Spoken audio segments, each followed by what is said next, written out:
Dulu ini alur kecil, sekarang sudah jadi sungai. Luar biasa air bah. Ha? Dulu ini kecil, tapi sekarang jadi sungai.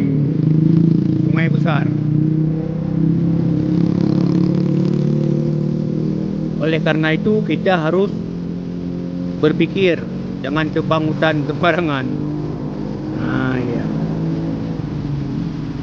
Hutan itu dijaga. Jangan ditebang untuk kepentingan kita.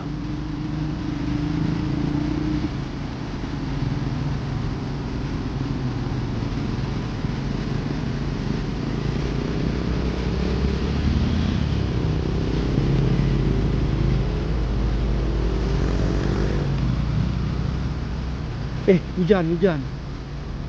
Nah, itu lagi.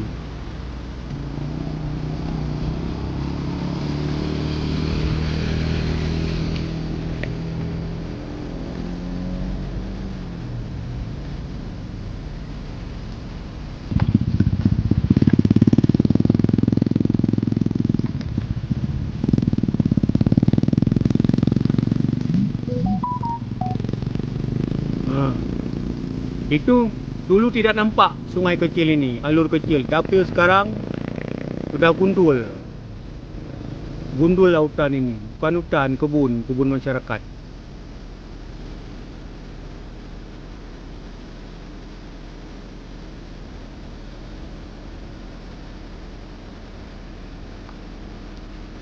Ini gawat nih, sudah mulai hujan lagi.